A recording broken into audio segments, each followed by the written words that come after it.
Well, thank you very much. It's a very big day for our country. It's affirmation of all the work we've been doing, really for 3.5 years. This isn't just over the last few months. This is for 3.5 years. And it's a great thing. We were very strong. We had the greatest economy in the history of our country. We had the greatest economy in the history of the world. And that strength let us get through this horrible pandemic, largely through. I think we're doing really well. Vaccines, by the way, I had a meeting yesterday on vaccines. We're doing incredibly well with that. I think you're going to have some very positive surprises. And therapeutics, likewise, we're doing extremely well. Cures, we're doing well. I think those two words really blend in with each other. But tremendous progress is being made on vaccines. In fact, we have ready to go in terms of transportation and logistics. We have over 2 million ready to go if it checks out for safety. And it's also, the nice part is we have 4 companies, I guess you could even say 7 or 8 companies that are doing some similar and some very different on the vaccine front, and some similar and some somewhat different on the therapeutic front. So tremendous progress is being made on that, and I think even without that, and I have to say, even without that, and I don't think you're going to be having to use that in the future, that statement, even without, because I think they're going to have it. But we're going to be back, and we're opening our country, and I hope that the lockdown governors, I don't know why they continue to lock down, because if you look at Georgia, if you look at Florida, if you look at South Carolina, if you look at so many different places that have opened up, I don't want to name all of them, but the ones that are most energetic about opening, they are doing tremendous business, and this is what these numbers are all about. And you have to remember one other thing very importantly. I think it's extremely important for you to remember that many of our states are closed or almost closed. Some of the big ones, New York, New Jersey, they're starting now to get open, I hope. And I hope they also use our National Guard. Call me. We'll be ready for them so fast. Their heads will spin. We did it in Minnesota. In Minneapolis, we were incredible. They were ripping that place apart. I love it. We had such success there. And they were ripping it apart. And I called the governor, and the National Guard went in. And one night, it was over. You don't see the problem in Minnesota now at all, not even a little bit. You take a look at a great city, just a great city, Minneapolis, and it was under siege like nobody's ever seen, where people are running from a police department, the great police, and they were told to. They didn't want to run. They were told to. It's bad governing, and I'm not blaming the governor. I'm blaming the mayor. But we want to get all of this finished. This is a great tribute. What we're announcing today is a tremendous tribute to equality. We're bringing our jobs back. You know, when we had our tremendous numbers, and when we had, just prior to the China plague that floated in, we had numbers the best in history for African American, for Hispanic American, and for Asian American, and for everybody. Best for women, best for people without a diploma, young people without a diploma. I mean, so many different categories. Our numbers were the best in almost every category. We had the most people working in the history of our country, almost 160 million people. We were never even close to that. So we had things that we were doing so well, and then it came in, but we're going to be back there. I think we're going to actually be back higher next year than ever before. And the only thing that can stop us is bad policy. Frankly, left-wing, bad policy of raising taxes and Green New Deals and all of the things that you have been writing about long and hard. That will stop it like you wouldn't believe. And frankly, it's holding it back. If there were no possibility that that can happen, and I like to be an optimistic person, I think we're looking very good. I think even before today, our polls were, the polls that I've seen and the polls that we do were looking very good. But if we didn't have the possibility of having massively higher taxes like the Democrats want to do, and Green New Deals, which are totally ridiculous, frankly, ridiculous, and I'm a big environmentalist. I believe strongly in taking care of our environment. We have the cleanest air we've ever had, like over the modern era, which, let's say you go back 30 years. We have the cleanest air, the cleanest water we've ever had. We're setting all sorts of really good environmental records. We're very proud of that. But the Green New Deal would kill our country. The Green New Deal would have a devastating effect on the world, and it's not going to happen anyway because it's impossible for them to do it. If you ever look at what they want to do under the Green New Deal, it's like baby talk. But we are doing something that this was an important day because this shows that what we've been doing is right. And the reason it's been and is so good is because the body was strong. Our body was so powerful that we could actually close our country, save millions of lives, stop people very early on from China from coming in, because we stopped early at the end of January, very early, people coming from China who were infected coming into our country. It was a very hard decision to make. Almost nobody wanted me to make it. I would almost say nobody wanted me to make it. But we made that indecision, and even my enemy said that was an extremely important. We saved tens of thousands of lives with that decision. So we did a lot of things, and then we really ended up with empty cupboards. We went into a ventilator period that the likes of which nobody's seen since the Second World War. We mobilized. Nobody's ever seen anything like it. And then we did tests. We're over 20 million, or very close, but I think we're over 20 million tests, more than anybody in the world. Germany is at about at 4, and South Korea is at 3.5.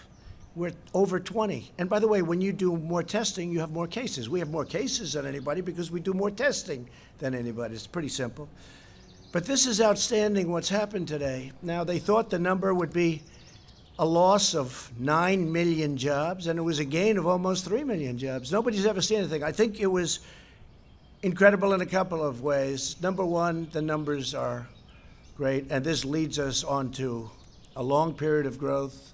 We'll go back to having the greatest economy anywhere in the world, nothing close. And I think we're going to have a very good upcoming few months. I think you're going to have a very good August, very good July, but a spectacular, maybe spectacular September, but a spectacular October, November, December, and next year is going to be one of the best years we've ever had economically. And if you look at the numbers, they bear it out. But we were strong. It's sort of like when you go in for an operation, if a person is healthy, we were healthy. We had the greatest economy in the world. We went in for an operation. We closed our country down. We closed it down. We saved possibly 2 million, 2.5 million lives. Now, it could have been 1 million lives. I don't think anything less than that. But if you think we're at 105 million today, the 105,000 today, that would mean at the lowest number, it would be 10 times that amount. And I think everybody believes the least, if we went herd, as they say. And if you look at Brazil, they're having a very hard time. And by the way, they kept bringing up Sweden. It's come back to haunt Sweden. Sweden's having a terrible time. If we did that, we would have lost 1 million, 1.5 million, maybe even 2.5 million or more lives. So we're at 105,000 lives. Big move closing it up. We also closed it up to Europe. Europe became very infected from China. A gift from China, not good. They should have stopped it. They should have stopped it at the source. But it's a gift from China, and a very bad gift. I will tell you that.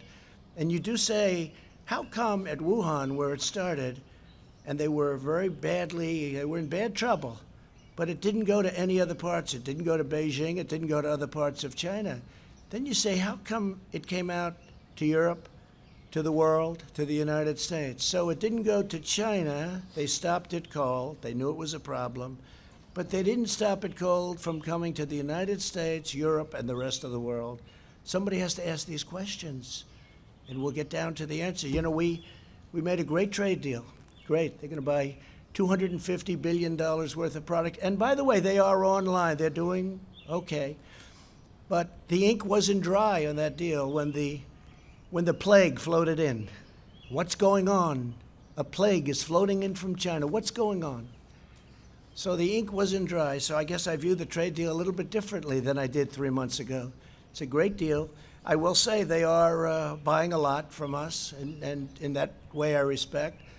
And getting along with China would be a good thing. I don't know if that's going to happen. I'll let you know. We'll let you know. I think they want to get along very much with us. But we built a tremendous thing, a tremendous power platform. So when it got ill, when we had a problem, we were able to cut it off, stop it, just like this. Stop it. Keep everyone inside. Keep them away. Keep them together, away, uninfected. And we saved millions of lives. And now we're opening, and we're opening with a bang. And we've been talking about the V. This is better than a V. This is a rocket ship. This is far better than a V. A V is wonderful. A V is this. They were talking about, will it be a V, a U, an L? They had no idea. And I was watching one of the shows, and I have great respect for the people. And they said, will it be 9 million in job losses? Will it be, what will be the number be? Will it be, are they going to report record numbers? Will we break 20%? What will the number be? And, you know, I don't know. Because we were in, and I don't think we're in that territory anymore, we were in uncharted territory. Nobody's ever had a situation like that. So the number was 9 million, and one of the people was getting, no, I think it's going to be 10 million. That's 10 million negative losses.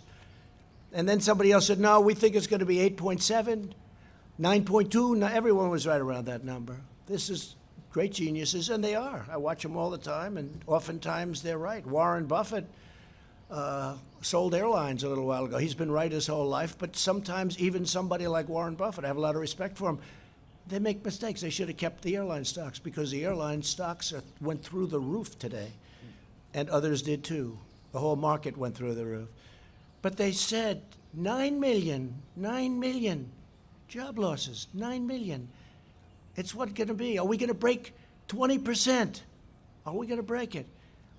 And then the numbers came in, and one of the folks that was reading the numbers said, wow, this is a great number. It's only 3 million job losses.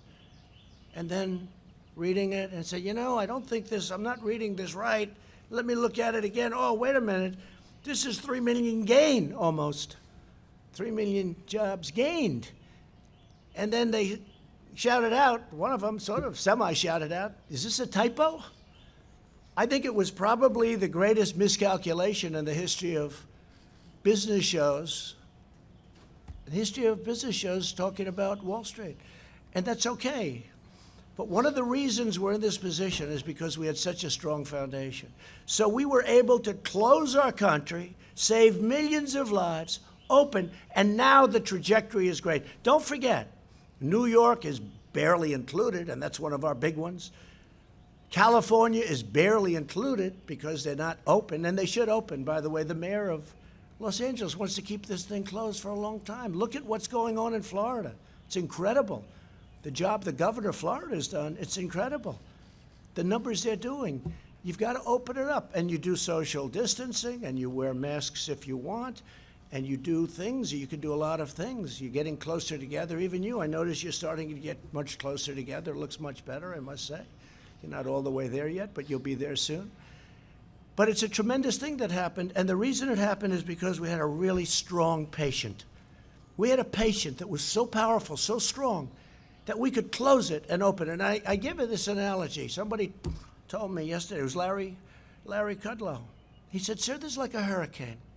And we were worried. We didn't know, is this going to be a hurricane or a major, major recession?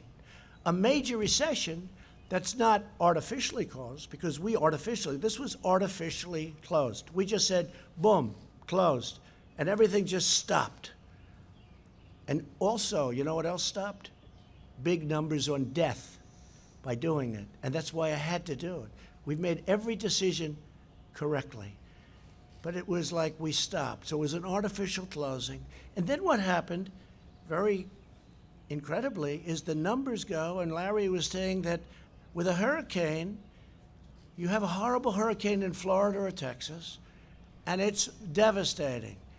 And then the hurricane goes away, and within 2 hours, everyone's rebuilding and fixing and cleaning and cutting their grass. And I've seen it in Texas. I've seen it everywhere. I've seen it everywhere. Texas had a massive one. Louisiana, hurricanes. Florida, hurricanes. But what happens is right after the hurricane, boom, and this is what this is. This isn't a terrible recession. I don't even mention the D word. I don't talk about the D word. I don't want to talk about it. Because every time somebody even mentions it, I don't like the D word. But if you had a really, really big, bad recession, it would take It could take 10, 12. How long did it take in 1929? It took many years to recover from that. How long? 10 yeah, 10. I heard 10. I think longer than 10, but that's okay. I heard 14, 15 years. Larry says 10, so let's go with 10. But it takes a long time to recover. But a hurricane, you're back in business in 1 day, 2 days, 3 days, and it's devastating and it's hard. And this was a hurricane. And it's going to get better fast because a lot of the numbers that you see, they're early numbers. They're not even from this last month. And by the way, speaking of that, you had the greatest 50-day rally in the history of our exchanges. The greatest 50-day rally. And we have a lot of protesters. And we have something else, right? We have something else. We have a pandemic. We've made tremendous progress, really on both. If you look at where we've come on both, we've made tremendous progress on both. Tremendous progress. But you're looking, and the people are now starting to return to work. So it's been an incredible thing to see. It's been a beautiful thing to see. The experts predicted that the economy would lose tremendous numbers of jobs. And, of course, from the beginning it has, but you're going to see how fast that's made up. I'm telling you, next year, unless something happens where the wrong people get in here, this can turn around. Your 401ks will go down to numbers. If people didn't get rid of stocks in their 401ks, they're almost even. Think of it. With a pandemic and with one of the worst things that's ever happened, our country's never lost 105,000 people. Whether it's World Trade Center, which was 2,900, or Pearl Harbor, which was less than that. We've never lost anything close to this. But it's not only our country, it's the whole world. The world is suffering so badly. 186 countries at this moment. And that affects us too. But we're a positive force. We're the key to the world, in a sense. And the fact that we're doing well, I see already they're starting to do much better in other parts of the world. That's a great thing because we're working with the world. And we'll work with China, too. We'll work with everybody. But what happened should have never happened.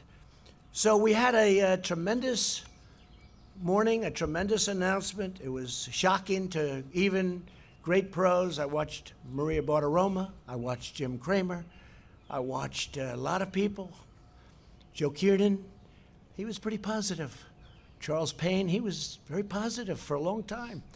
A lot of people got it right. They had confidence in me, they had confidence in this team, and they got it right. I think that's the only thing they could base it on, because we were on uncharted territory. I'd like to just say that renewal, restoration, and recovery of the most vulnerable areas of America is going to be my focus. It's going to be a big focus, because it's taking care of itself, but we have to help that very vulnerable area. They're vulnerable.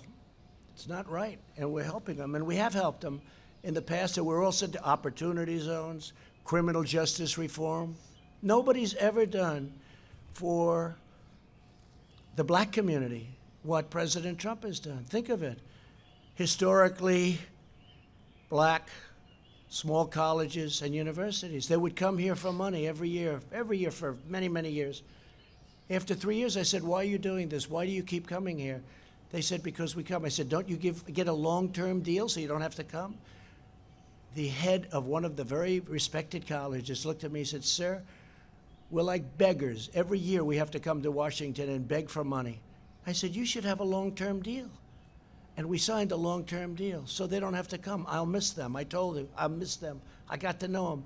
But the first year, I didn't think anything of it. The second year, I said, that's strange. Why are you here? And then the third year, not so long ago, the same people, the heads of the historically black small colleges and universities, 44 people, maybe a little more than that, a little less than that sometimes. But after 3 years, I said, what are you doing? They said, the past administration did nothing for us. The administration before that did nothing for that. So I'm going to do it. So we did the opportunity zones with Senator Tim Scott, who's been fantastic. And by the way, it's one of the great unknowns, because the opportunity zones, you don't talk about it. It's one of the most incredible success stories ever in terms of the inner cities and in terms of black and Hispanic and Asian unemployment, opportunity zones. You ought to do some stories about opportunity zones. Billions and billions of dollars of private money are being invested in putting people to work and getting money that they've never made before. So it's been really a terrific thing. It's now time for us to work together as we rebuild, renew and recover the great promise of America. And that's true. We're going to work together. It'll all work out. It'll all work out. Some governors may need a little help yet, but I think for the most part they're in good shape. We have fantastic military. We have fantastic National Guard. National Guard was barely used. And these people have done an unbelievable job. They helped the Secret Service at Washington. Secret Service, by the way, are unbelievable. The job they did at the White House is unbelievable. There was never any form of like, oh, gee, this sounds dangerous. All I could see is what I was seeing on television. But they were outside, and the Secret Service was incredible. But we were also helped by the D.C. police, and we were helped by the National Guard. Was unbelievable. They came in, and this was like a piece of cake. And I really am suggesting, because if you look at Minnesota and the great success we had there and other places, I'm suggesting to some of these governors that are too proud in New York. I mean, you see what's going on there. Don't be proud. Get the job done. You'll end up looking much better in the end. Call in the National Guard. Call me. We'll have so many people, more people than you. Have to dominate the streets. You can't let what's happening happen. It's called dominate the streets. You can't let that happen in New York where they're breaking into stores and all of the things. And by the way, hurting many small businesses. You can't let it happen. Equal justice under the law must mean that every American receives equal treatment in every encounter with law enforcement, regardless of race, color, gender, or creed. They have to receive fair treatment from law enforcement. They have to receive it. We all saw what happened last week. We can't let that happen. Hopefully George is looking down right now and saying, there's a great thing that's happening for our country. There's a great day for him. It's a great day for everybody. This is a great day for everybody. This is a great, great day in terms of equality. It's really what our Constitution requires, and it's what our country is all about. I just want to finish by saying, to save the economy, we passed several pieces of critical legislation, totaling many trillions of dollars, meaning 3. We're set up to do more if we want. I think we should, because we are dominant. For many years, as a bystander, but somebody that loved government, somebody that loved this country, I would watch and study and see, and just, you know, when I say study, naturally study by watching. But if you go back, China was going to catch us in 2019. And that was like a given. You know, you go back 5 years, 6 years, 7 years. It was always, yeah, China will catch America, catch the United States, and in 2019, and then it'll become the dominant economy. Never happened. It's not going to happen. We dominated them over the last year and a half, 2 years. We took in tens of billions of dollars in tariffs that they paid for. I gave some of that money, just a small fraction, to our farmers, which made them whole, more than whole. That's why they're all in business. Made them more than whole, and it came right out of the tariff money. And the reason we didn't pay is because China devalued their currency, and they paid. Plus, they also put additional money to it. Because if they didn't do that, nobody would have bought their product. We made a great deal because of that. That's the only reason we're able to make a good deal, because of the possibility of tariffs. Because China's taken tremendous advantage of the United States. We helped rebuild China. We gave them $500 billion a year. How stupid are the people that represented our country with China and many other countries. But that's all changing. And it was in the process of changing very big. You know, again, China had a very bad year before the plague. And now I think hopefully they're going to have a great year. I want them to have a great year, but we're going to have better years than they ever had. We have a better system, much better system.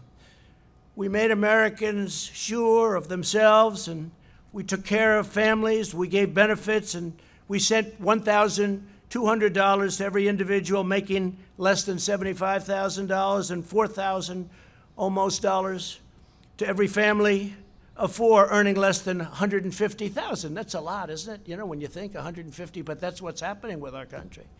If you look at other countries, even countries that you think they're doing well, they don't talk about 150,000 as being median.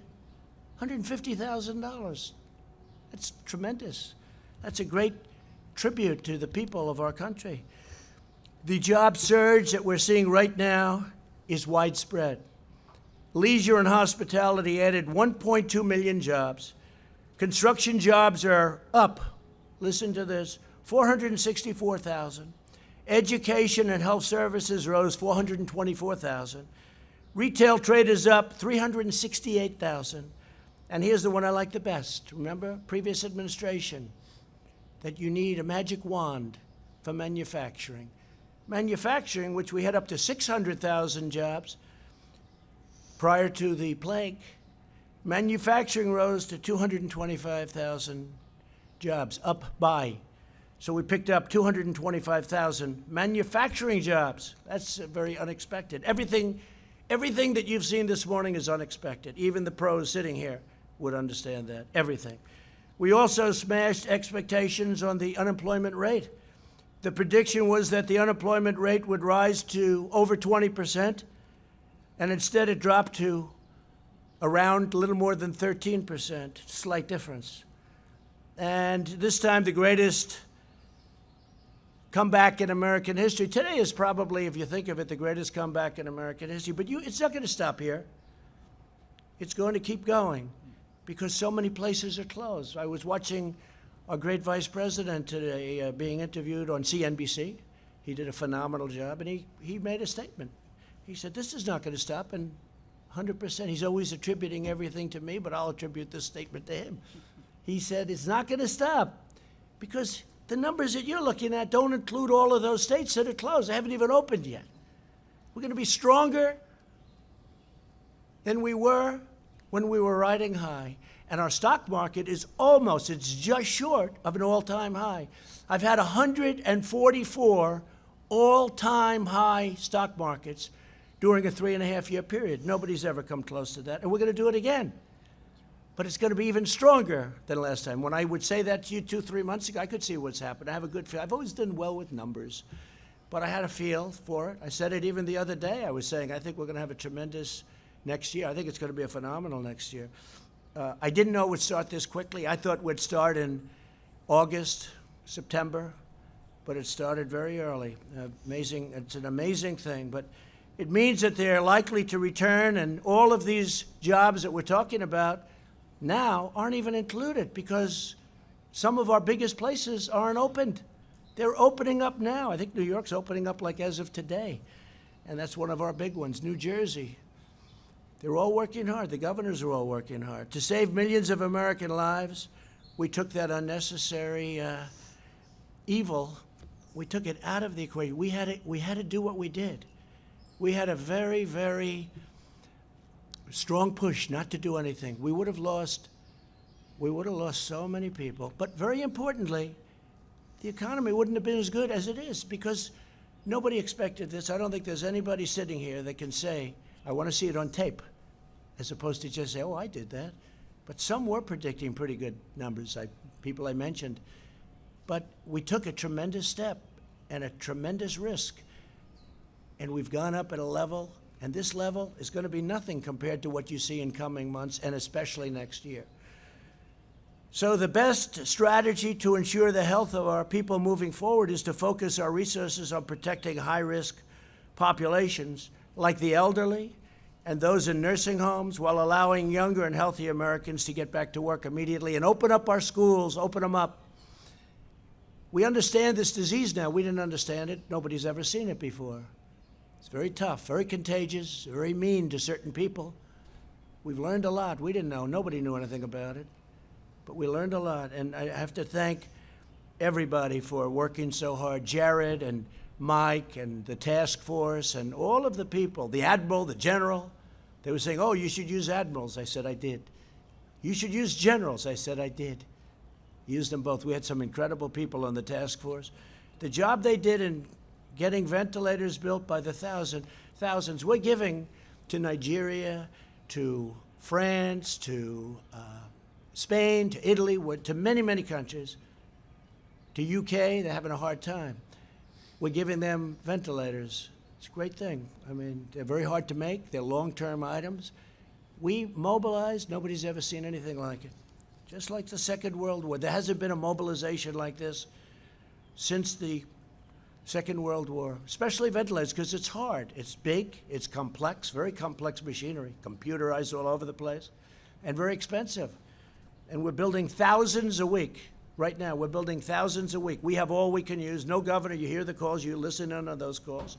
Frankly, you're invited to if you want, but you do anyway, even if you're not invited. And you see what's going on. Every governor, there's not been one patient in this entire massive country, and we didn't have ventilators when we started. The cupboards were empty. The previous administration left us empty cupboards. There isn't one patient, not one, that needed a ventilator that didn't get one. Think of that.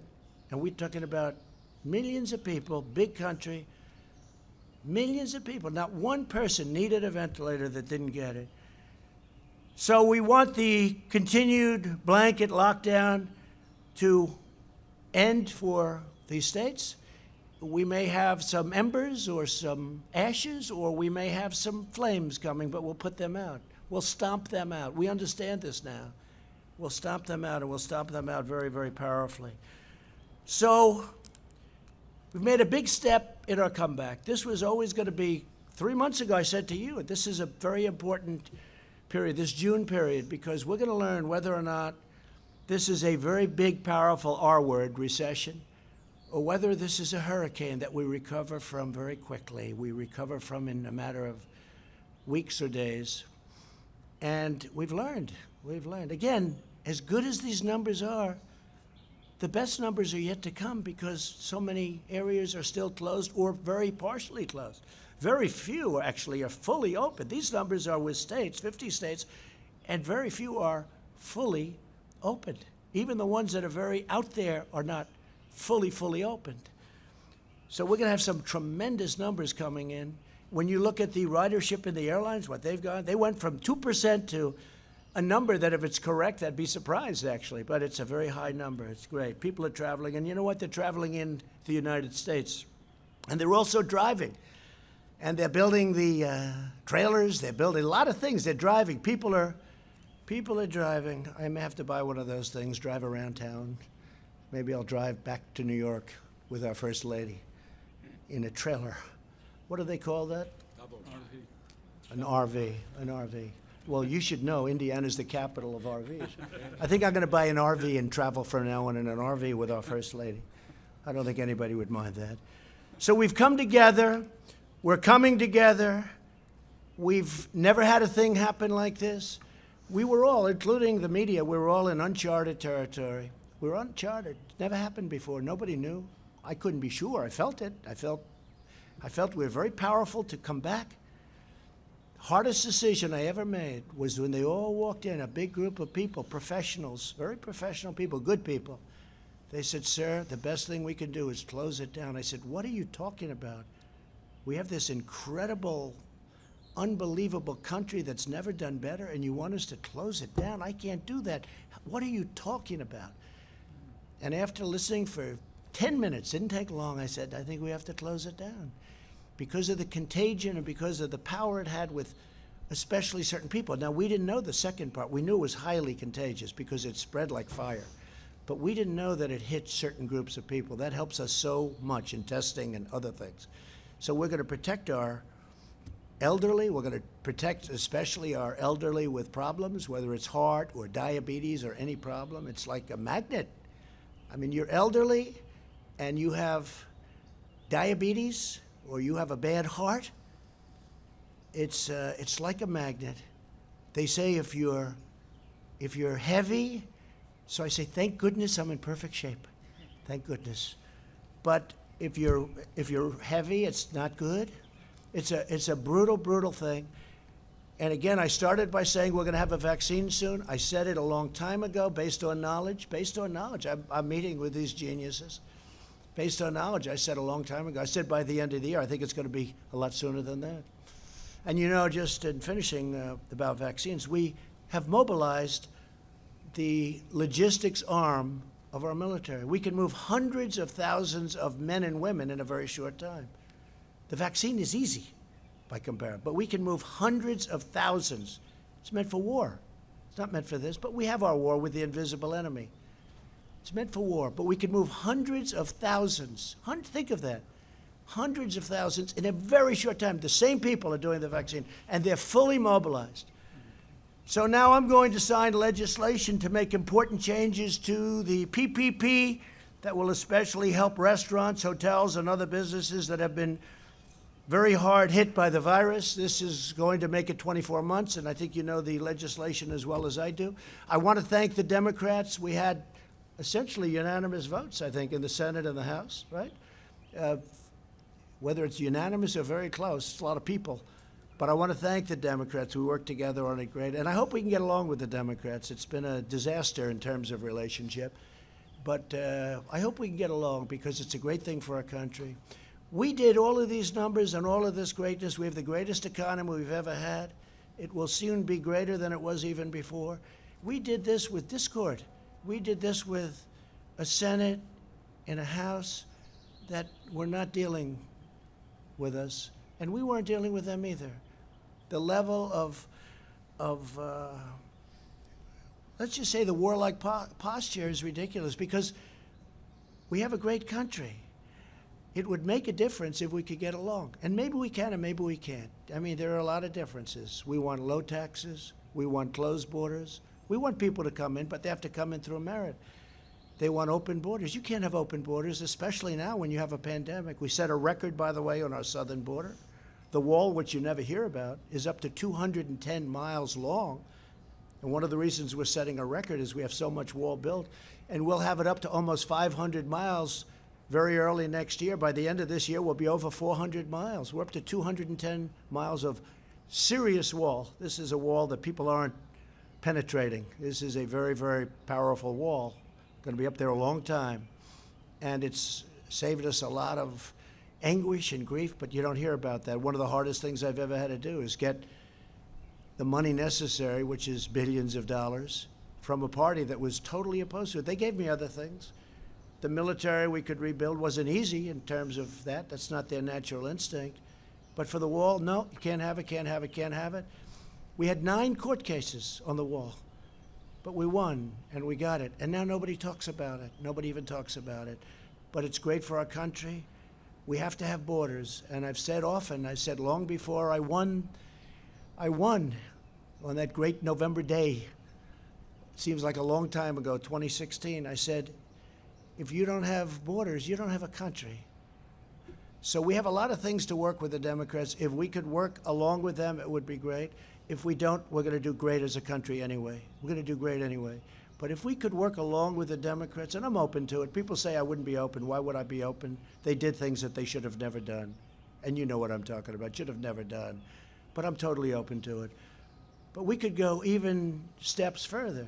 But it's already been historic. Nobody has done more in 3.5 years than this administration has done. Nobody has come close to doing the things we've done. We've rebuilt our military. We've cut regulations at a level that nobody's even come close to.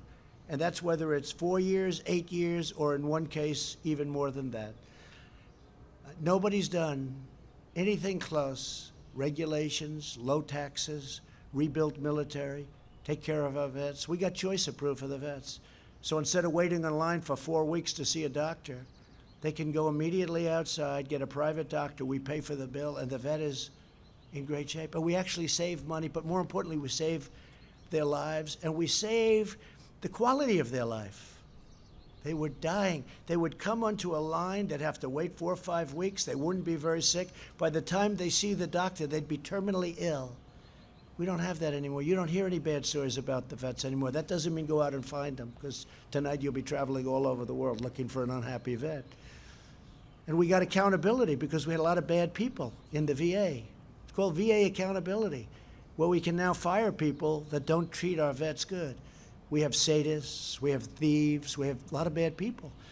And we can now, it's called VA accountability. Almost 50 years they've been trying to get it.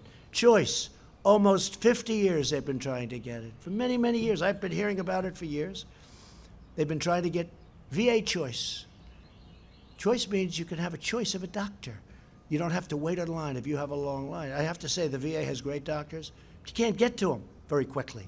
Now they go outside and they take care of themselves. So we've had a great morning. This is just the beginning. It's going to be incredible. I'm going to sign our very important piece of legislation. Again, thank you very much to the Democrats. And then we're going to have a couple of words by a few of the people standing alongside of me. I want to thank them so much. And we'll talk to you soon. Mr. President, why haven't you the plan to systemic racism? Mr. President, why haven't you laid out a plan to address systemic racism? I'd like to sign this bill. This is a very different thing. And by the way, what's happened to our country and what you now see, it's been happening, is the greatest thing that can happen for race relations, for the African American community, for the Asian American, for the Hispanic American community, for women, for everything. What's your plan? Because our country is so strong, and that's what my plan is. We're going to have the strongest economy in the world. We almost are there now. We had the strongest economy anywhere in the world, and now we're going to have an economy that's even stronger. Sir, how would a better economy? I'd like to sign this. Yeah, just to follow up, how would a better economy have protected George Floyd? Sure, I'll ask after. Will you take questions after, sir?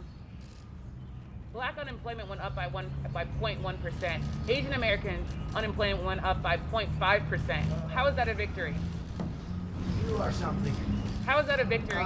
Thank you very much.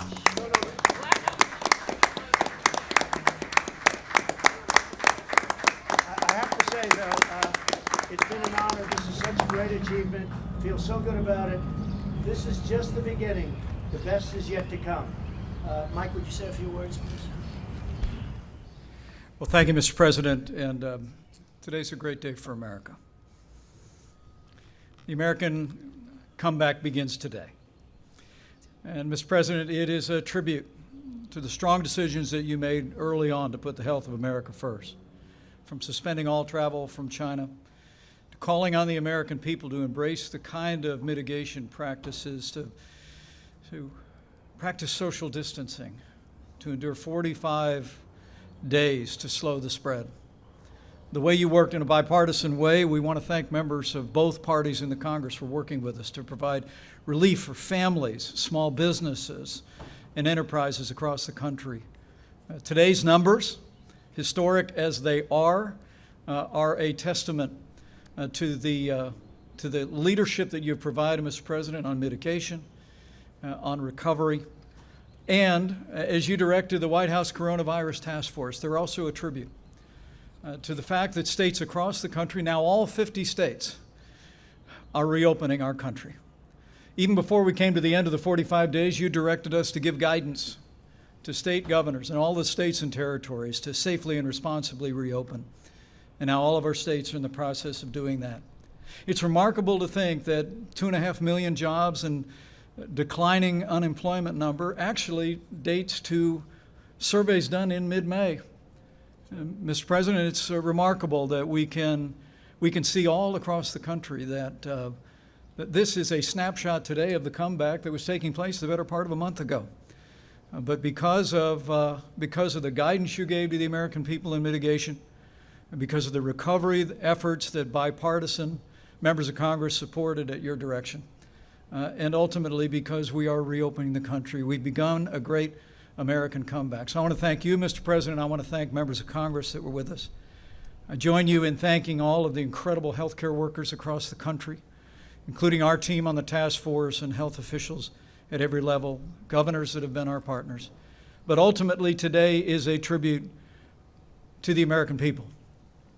Mr. President, I know that you've said again and again this morning that it was because the patient was strong in the beginning, because the policies that you put into place to cut taxes, roll back regulation, unleash American energy, fight for free and fair trade, we created more than 7 million jobs.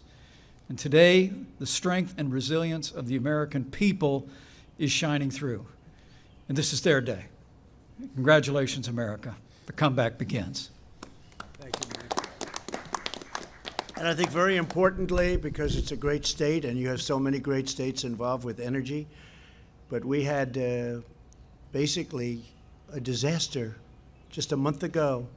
We had a disaster with respect to energy. It was down to zero. It was worthless. And that's 5 million jobs, maybe much more than that indirectly, probably close to 10 million jobs, energy jobs in Texas and North Dakota and Oklahoma and many other states. New Mexico, great state, great energy state it's become. And we saved that industry in a short period of time. And you know who helped us? Saudi Arabia and Russia. And then we got Mexico to do what they really had to do. And I want to thank the president of Mexico. He was terrific. In the end, he was terrific. But we saved the energy industry. That would have been catastrophic to lose it. And now it's up to almost $40 a barrel. And people would have said that's impossible. But we got Saudi Arabia, Russia, and others to cut back very substantially. OPEC plus. We call it OPEC plus. But they were the leaders. And we appreciate that very much. Could I ask Kevin and Larry to say a few words, please? Thank you, sir. I'll be brief as I can. I know it's pretty darn hot. I haven't noticed it. Is it hot? Nobody hot. You're pretty good at it. So, preceding this number were a number of green shoots, as we call them in economics or finance. And as the president has mentioned, things like Apple mobility, traveling indexes, the housing applications for new homes are skyrocketing. New businesses and new business applications are skyrocketing. So we've seen a lot of pieces of evidence. The key to today's number, 2.5 million payrolls and 3.8 million households from which the unemployment comes.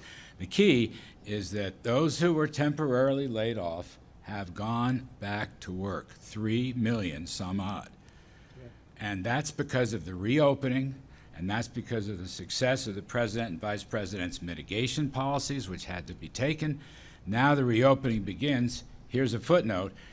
At May 12th, for the week the survey was taken, a little less than 50% of small businesses had reopened. According to the Chamber of Commerce, the most recent number in late May, early June, 80%, 79% of small business have reopened. So we're going to see more continued progress in the June jobs numbers when they come out. And I want to add also, my friend and colleague, Secretary Steven Mnuchin's leadership on the payroll protection program has kept people on temporary call, have kept them furloughed, but they knew they were going to come back. The PPP has distributed $510 billion and has probably saved as much as 50 million jobs. And overall, we've extended tax rebates and other payments, 159 million Americans for nearly $275 billion. The rescue package works. It was the largest in American history. Now, we are seeing weekly unemployment claims coming down, continued claims coming down. The 13.3% unemployment rate has come down. And I think, as the president has noted, these trends will continue. This was a sharp, tough, heartbreaking pandemic contraction. It's not a typical economic contraction. It was like a bad hurricane or a bad snowstorm. There's a lot of heartache in that, and there's a lot of hardship in that, absolutely. But they're sharp and fast, and they recover fast.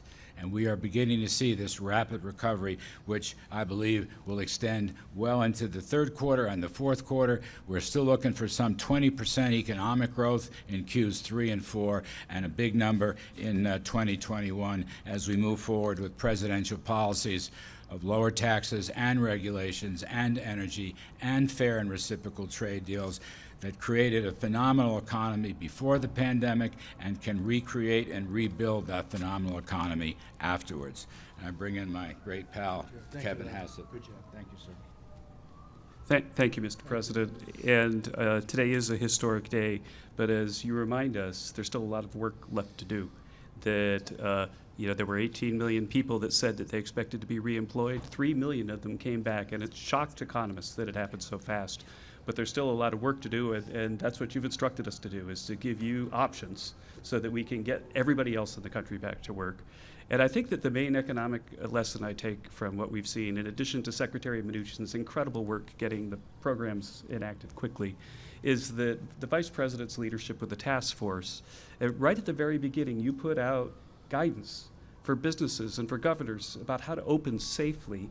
And because the guidance was so scientifically based, people did so with confidence. And you would never have a jobs number like what we saw today without the confidence that I think was generated by your leadership, Mr. Vice President, and Dr. Birx and the rest of her team. So thank you so much for your service, sir. Thank you. Thank you very much. I just want to add, we'll be going for a payroll tax cut. We think that'll be incredible in terms of what we're doing because, again, we're going to be bigger, stronger, better than we ever were. That's going to be a tremendous incentive for businesses and also a great incentive, and maybe, to me, most importantly, for the workers. So we're going to be asking for a payroll tax cut. We'll be asking for additional stimulus money because once we get this going, it'll be far bigger and far better than we've ever seen in this country. That includes as of 3 or 4 months ago when everyone thought it was great, and it was great. And we're going to be doing things for restaurants and various pieces of the entertainment industry, which will be an incentive, whether it's deductions or whatever, but Steve Mnuchin's going to be working on that because the restaurants will be a little bit harder to come back, although I must tell you, Mike, I've seen some tremendous numbers from restaurants, but we're looking at doing something in terms of an incentive with taxes. It could be deductions, it could be something else, but we'll be announcing it pretty soon. But we will be asking, despite the numbers and how good they are, because we will be so far ahead of everybody else if we do what we're doing. Our borrowing cost now is 0.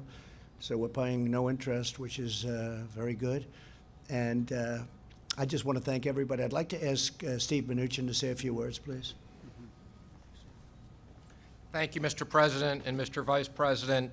And again, I want to especially thank the Senate and the House for working with us in another example of overwhelming bipartisan support that is helping American business and American workers. Mr. President, this legislation is a direct result of you invited in leaders from the restaurant industry and the hotel industry. These are 2 areas that have been especially hard hit.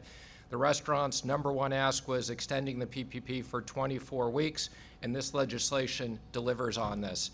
So it is great to see the $500 billion that we've put to work in small business make its way into the economy, and now you see it in these numbers in them bringing more people back to work. So not only did this save jobs, but we now see people coming back to work, and we look forward to working with Congress on bipartisan issues to make sure we get every American back at work that was unfortunately laid off as a result of this virus. Thank you. Thank you very much.